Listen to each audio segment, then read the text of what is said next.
Are we even having fun? Are we enjoying the 76ers season? Kevin Kinkead covers the 76ers for CrossingBroad.com, and he wrote about just that. Are we even having fun with the Sixers? Like, it was supposed to be fun. Wasn't it, Kevin? Wasn't this all supposed to be fun when they started to win? Why does it feel like people are so miserable? What's going on, man? Well, I'm having fun because it's Friday afternoon. The weekend is here. Well, that much closer. Exactly what you said, man. It's you're expected to win every game, and then even when they do win, it's like, well, they didn't win by enough. That one kills me. They beat the Miami Heat, and it's like, you didn't beat the Heat by enough. Are you kidding me? I know. They should have beat them by 20 points. Why did they blow a lead or whatever, It's just cumbersome, man. I mean, I think it's exactly what you said. It's when the expectations are as high as they are, justifiably so. The margin for good wins or things that surprise you is small. I mean, you can look at like the Golden State Warriors win. You can look at the 2 wins that they had out in Indiana, which were really good. Otherwise, I mean, right, it's like you get a cupcake, you're supposed to beat the cupcake. You get an okay team, you're supposed to beat them, but then they didn't beat them by enough. You get Boston. Every time they fail to beat Boston, it's the end of the world. Same with Toronto, Milwaukee. So I don't know. It just feels cumbersome. Like even though I look up and they got 40 wins and they're on pace to win 50 games for like the second time in a row, and they haven't done that since the mid '80s. Everything seems like it'll be good on paper, but it's just the crushing weight of these expectations, I think. Yeah, and it almost seems like Sixer fans live in a vacuum. Like they don't watch the rest of the league to realize like some of the things that happened to the Sixers. The Bucks lose to the Phoenix Suns twice. Could you imagine if the Sixers got swept by the Suns? Like, Brett Brown would have had to been fired 6 times in the same night if you lose to the Suns twice. So it's like people think that the Sixers exist in this vacuum, but the truth is really the NBA is a really wacky up and down long season where bad losses occur nightly. The Magic beat the Warriors and stuff like that. It actually does occur. Well, and it's a grind, and I mean, like everything comes with an asterisk too. They beat the Thunder in Oklahoma City, but Paul George is not playing. But then you go on the other side, it's like, well, Joel Embiid's not playing, and then this guy's not playing, and this team's on the second night of a back-to-back, and this team's playing 4 games on the road, and they're on the last game of a road trip. It's you could go through the entire NBA schedule and just put an asterisk on every single thing, right? So at the end of the day, it's a cumulative kind of grind, a cumulative kind of mental slog to the finish line, and you know as well as I do, Mike, that Brett Brown was going to be judged this season, and the Sixers were going to be judged this season on whether they could get past the second round of the playoffs. That was always the goal based on what they did last year. So anybody in their right mind knows that Brett Brown was not getting let go or was not getting fired before the playoffs. Of course, they were going to get back to the playoffs, and then the judgment ultimately was going to be, did we advance further than we advanced the year prior? And if they don't, you can take a look at it then, but that was always the judgment. He said that from day one. I'm trying to, quote-unquote, deliver these guys to the playoffs. We're trying to deliver Joel Embiid to the playoffs and Ben Simmons to the playoffs, and he's got his third team that he's coaching this year. Can he put the pieces together now? So I think it's kind of folly to look at all of that and say, why are we judging Brett Brown game after game after game when it's a cumulative kind of thing? And we knew that at the beginning of the season. Kevin Kinkead covers the Sixers, CrossingBroad.com. Now, you bullet pointed, 15 different things that have happened in the course of one season with this team. I mean, Markelle Fultz, the Jimmy Butler trade. Butler hates Brett Brown. He yelled at him in a film session. They turn the ball over too much. They blow leads late. Ben Simmons doesn't shoot the ball. Embiid got hurt. He played in the All-Star game. Social media wants to fire Brett Brown every night. Ben Simmons wants to go to L.A. T.J. McConnell plays too much. Then he doesn't play enough. The bench is too young. Now they got veterans. Now it's not good enough. They can't beat Boston. They can't beat Toronto. And Zaire Smith, your first-round pick. I mean, these are just some of the things that you chronicled that have gone on. It just seems like, hey, how could this team be anywhere close to winning 50 games? Well, that's why it's cumbersome, because, I mean, you look at a list like that and you tell me if it was Brett Brown or Mike Budenholzer or Luke Walton or anybody in the NBA, if a coach had to deal with that and they were still on track to get the 4th or the 5th seed, they'd probably be closer to coach of the year than to being fired, But I think that's why it's been exhausting, is because there's always been one of these thorns in your side every step of the way. And think about it, Mike, if Markelle Fultz had been anything at the beginning of the year, you probably wouldn't have had to do the Jimmy Butler trade in the first place, And, if they had more of a bench and a backup for Joel Embiid and they wouldn't have probably had to go out and do the second trade that they did. So it's all kind of like a cascade of one thing on top of the other. And why, like Ben Simmons has improved in the post, obviously he still can't shoot. J.J. Redick goes up and down at times. It's nonstop stuff with Jimmy Butler. And then you think in the back of your mind, okay, is he even going to be here next year? So I don't know, you take all of that, you compress it, you roll it up into a ball or whatever, and it's like it just beat me over the head with a hammer every single morning where people want to argue about the team nonstop. Even after a win, it's just like it feels like it's hard for people to enjoy it. And then you got people on one side of the spectrum who are anti-process, who kind of have higher expectations, and they say, well, you got to win. You got to win a title to justify everything that Sam Hinkie did. And then you have people who are on the total opposite side of the spectrum who love the process and who will probably give more leniency to Brett Brown because of it. That's why I was writing in the article. That's why I feel like the spectrum, the opposite ends of the spectrum are further apart than in most conflicts that we have.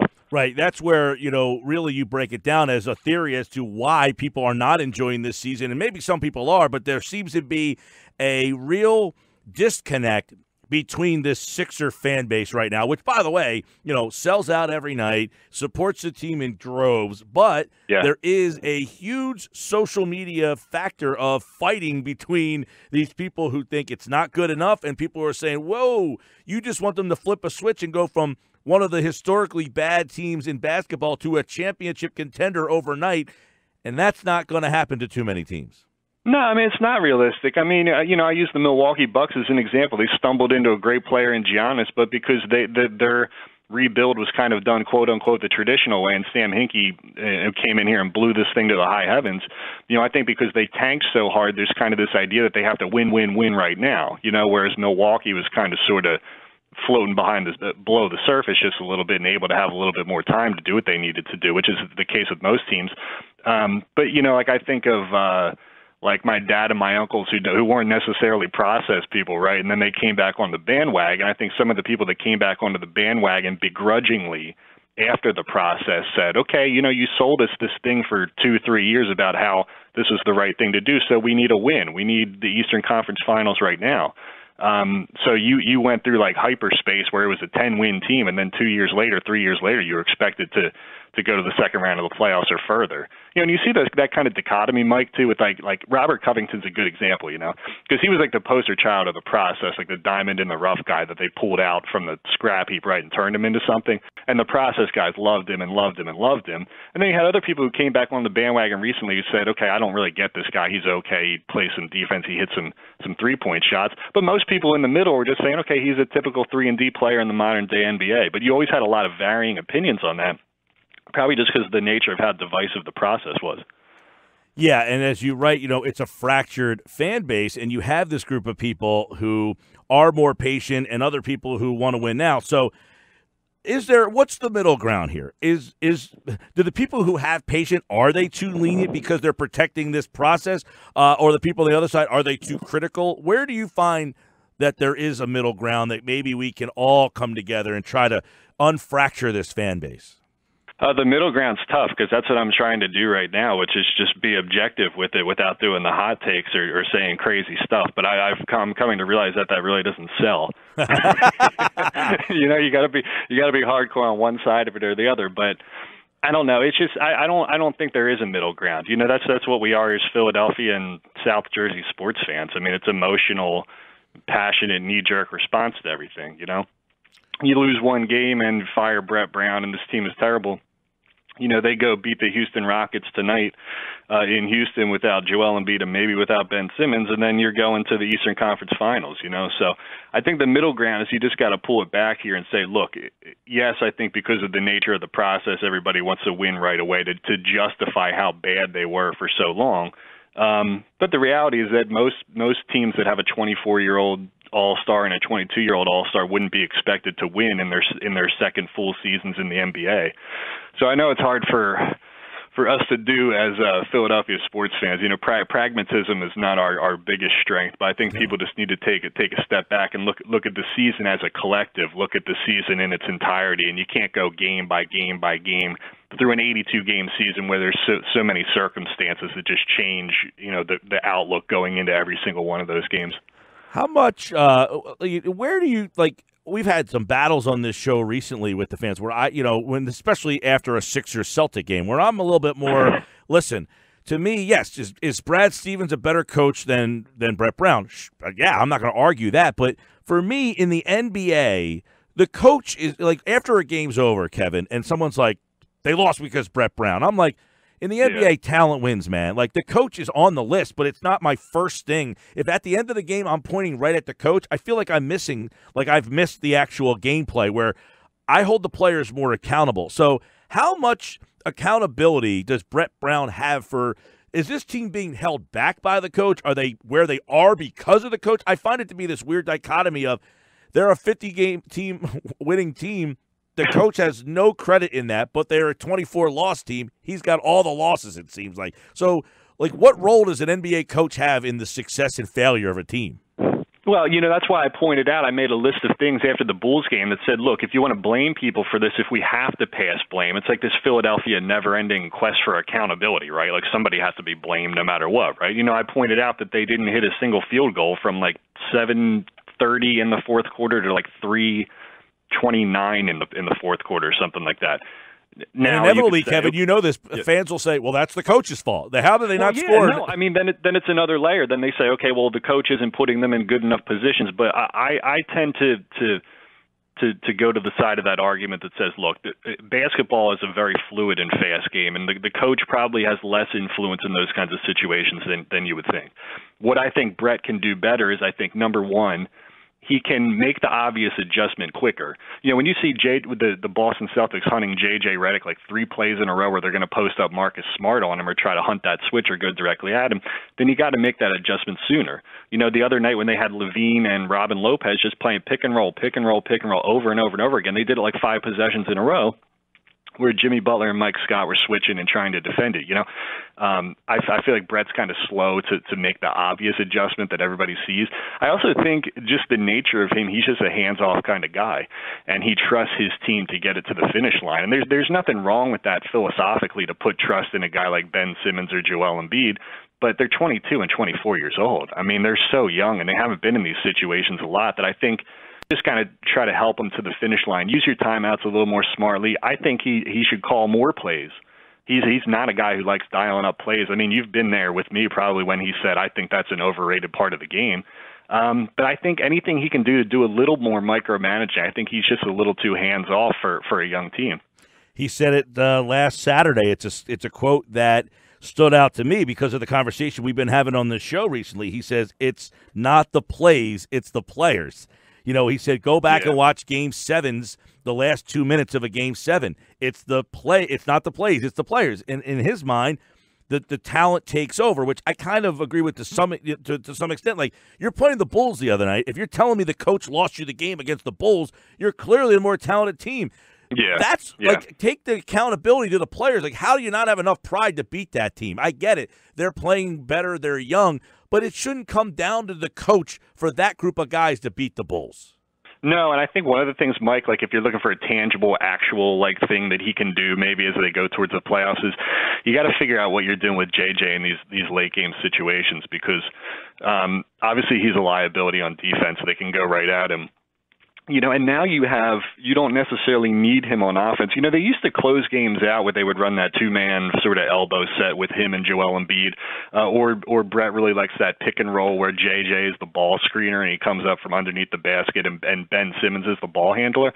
But they have enough guys. They have Jimmy Butler now who's been getting the ball at the end of games. Tobias Harris can create his own shot, can do things in isolation. So they have enough guys on this team who can do stuff in a half court, slow it down, fourth quarter playoff kind of atmosphere, right? So I think you got to keep a defensive-minded group on the floor as much as possible. If that's Ben Simmons, Jimmy Butler playing the 2, maybe James Ennis at the 3, and then Tobias Harris and Joel Embiid, I think you got to really, really think about what you're doing with JJ on the floor.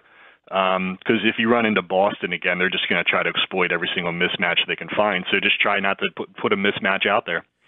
We talk a lot about that Boston situation. Now, a lot of people will point to Stevens against Brett Brown in that, but there's some part of me. And look, I find that Brett is like the Sam Bradford of coaches here. Like, he's had a different coordinator every single time he was hurt. He's got all these injuries. He's got new rosters, so you can never truly get a good feel. But they have played ball. Like, if you told me their record against Boston is what it is, and it was the same group of guys constantly losing, all right, that's the problem.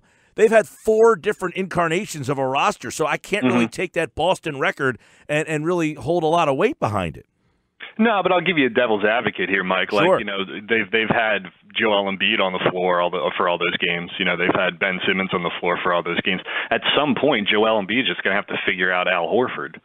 You know, and you saw late in that game, actually, when he got the big and one bucket. This is the most recent home game. He got the big and one bucket at the end there. He took him down low again, and he didn't get the foul call, and everybody was complaining about that too. But Joel really couldn't get anything going until the fourth quarter. And Ben knows that Boston's going to stand 2 guys at the elbow there at the foul line and sort of wall them off and not let him do anything in transition. So I don't know how Brett Brown is supposed to fix that. You know, at some point it's on those 2 guys to figure it out, you know. Brett can take J.J. Redick off the floor at the end of the game in these Boston games so they can't post Marcus Smart on him. But at some point the players... He did in the one game recently. He had J.J. off the court and Jonathan Simmons on the court. Jonathan Simmons ended up getting fouled and missed the free throw that cost him the game. Yeah, the New Orleans game down in New Orleans, which was weird too. But I mean, again, that's like Tobias Harris and Jonathan Simmons are playing what they're like 4th or 5th or 6th game for the Sixers at that point. I highly doubt that Brett Brown is telling Tobias Harris to inbound the ball to Jonathan Simmons. But again, that's another wrinkle they're going to have to figure out if they're going to keep JJ off the floor. Well, you know? And that Kevin Kinkead, crossingbroad.com at Kevin_Kinkead is with us. We just had George Sedano on last hour. Now he's doing the game for ESPN tonight. He told us the 5 Philly starters have played 73 total minutes together, and in those 73 minutes, they're a plus 44. So they're excellent, but 73 minutes, that's not even 2 full games. I mean, I find it very difficult to find some sort of chemistry or some sort of feel when I'm the coach when I've only got my guys for 73 minutes. I find him to have the most difficult situation that I can remember as a coach for a good team that's going to be successful. I think so too, and honestly, I think people who don't like Brett and don't like his offensive system have to take a step back and they have to tell themselves, you know, what would you rather play and what would you rather do? You know, I mean, you've had people clamoring for. I think Brett's offense is a motion offense, transition, space and pace, dribble handoffs, staggered DHOs. And then you got like the Houston Rockets who just put James Harden into a bazillion pick and roll and isolation sets every night. I mean, is that what Sixers fans really want to watch? I think there's a thing where, you know, I kind of appreciate. I don't know if Brett Brown's offense is the most effective use of the personnel here. I have no idea. But the alternative is just disregarding the other 3 guys on the floor and just playing pick and roll every single time down the floor. And I kind of admire the fact that Brett wants to try to play more like the Warriors and less like the Rockets, you know. Because any coach can go in there. You and I could go and coach the team and say, all right, you guys are just going to run pick and roll and isolation here. It doesn't take anybody to coach that. But he tries to get everybody involved, and he tries to do it in a way that works for his point guard that can pass the hell out of the ball but can't shoot a lick. So do you think, Kevin, just thinking outside the box here, like, you know, I say a lot, like on a Tuesday night in February, he's just trying things. Like, this isn't so people kill you, but he's like, look. Yeah. But do you think that come playoff time that they might look different? Not like they're not going to start pick and rolling you to death and everything. It's not going to be Stockton and Malone out there. But do you think that there are things that might appear to look different once they get to the playoffs?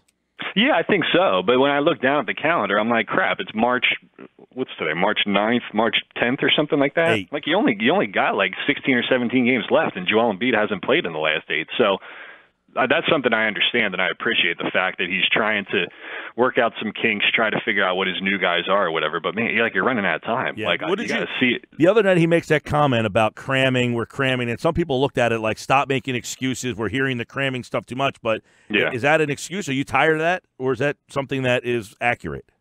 No, I mean, that's accurate. I think fans got to realize, I'm not trying to lecture anybody, but like they don't practice. Like they rarely practice because you at this point in the schedule you're playing every other day. Okay, so you play, you get a rest day, you play, you get a rest day, and then maybe if you get that 2 days off and you're at home, like you'll get a day at the practice facility where you will have a typical trading session. But otherwise, they're just trying to shove these guys into like that 5 o'clock walkthrough, 4 o'clock walkthrough, closed doors before the game. They're putting them in film sessions, but it's not like the NFL where Golden Tate comes in during the bye week and they got 2 weeks to get him integrated and have him learn the playbook, and he still doesn't know it, but that's beside the point. Like, you don't have 2 weeks of just sitting there in the film room with Tobias Harris. Like, you're here, you're playing every other day. Kevin Kinkead, Crossing Broad. Have you seen, there's been this video of Butler going around that says this isn't going to work, and they're suggesting that he was kind of pissed after the defensive play. Like, okay, my question for you is, now you're around Brett a lot and you're around the team a lot, and yeah, for the people, I got people texting me all day about that Mike Scott play and that the two guys, and they're blaming Brown, saying, how could he not have told them that Zach LaVine's going to get the ball? I'm thinking, do you mean to tell me you don't think the coach mentioned to them, just maybe even in passing, hey, Zach LaVine might be the guy taking the shot here? Like, that's what people, like, do you think that Brett totally neglected to tell anybody that? Yeah, well, and they did the same exact thing like 4 plays in a row before it. So what would be different now, or why would they have a brain fart now? Mike Scott had the veteran brain fart against the Warriors last week, where he fouled when they were down by 3, when there was still 30 seconds on the clock. I don't. At some point, like, veterans got to figure it out. It's one thing for Jimmy to disagree with the defensive philosophy. Like, if he wants to stay on the guy and he doesn't want to switch, okay. But that's more of a philosophical thing that he and Brett Brown would have to compromise on, or say, what's the best course of action here? For them to have a miscommunication on something that simple, I can't blame the coach on that. Like, you got to know, of course, that Robin Lopez is not taking the last shot of the game. So, but again, I don't know. That's or something like that. So yeah, you're going to have ugly moments like that, and you can say, yeah, we're going to get it figured out. We got to work out the kinks, but you only have like 16 games left to do it. Like, the kinks got to be worked out now. This is not like November. Yeah. Because like Brett's been telling us the same thing over and over and over and over again, because he's had 3 different teams, which is justifiable. But now you're running out of time. Right. And Mike Scott owned it the other night against Golden State. He said, I effed up, and Brett Brown said it after the game too. He shouldn't have done that. He didn't explain it, Mike. But he didn't. It was like, we asked Mike, like, what were you thinking there? We threw him the softball to kind of not be a-holes right off the bat, but then we asked him, what were you thinking? And he didn't really say what he was thinking. He just put it on him. So I don't know. That's more to Mike Scott than anything Brett Brown. But yeah, I don't know. Those are not things that I would put on a coach. Yeah, well, Brett said after because a lot of people criticize him for not putting it on the players as much. He was asked, and he said he shouldn't have done that. Like, he fouled the guy who shouldn't have done that. And then Scott kind of said, Brett Brown is not, but Brett is not, like, I feel like people overdo that because Brett Brown is not Gabe Kapler. Like, I don't think he goes to, I don't think he's coming out saying this guy was great, that guy was great, this guy was whatever. Like, he does a very good job at speaking, at making you read between the lines. Like, when he thinks that your question is BS, for example, he'll say, I hear your question. I hear your question. But he's telling you, like, that's a dumb question. That's your tell there? Yeah, he has very, like, sly ways of kind of making you read between the lines. But look, at the end of the day, like, I understand the fact, and I'm appreciative of the fact that, look, he's got 5 new players that joined at the trade window. That's 5 out of 15 guys. That's 33% of his roster. So I know he's coaching a different squad now, but you're running out of time. Sure is. And tonight they'll play the Rockets. Sunday at home, a big one against the Pacers. You can hear both games on 97.3 ESPN. Kevin Kinkead here on the Boardwalk Honda Hotline. You can check out his work at crossingbroad.com, Kevin_Kinkead, and he is a fine WVU alum. There it is, Mike. I will always make time for a fellow Mountaineer, all right? Thank you, pal. Appreciate it. All right, man. Kevin Kinkead here on the Boardwalk Honda Hotline.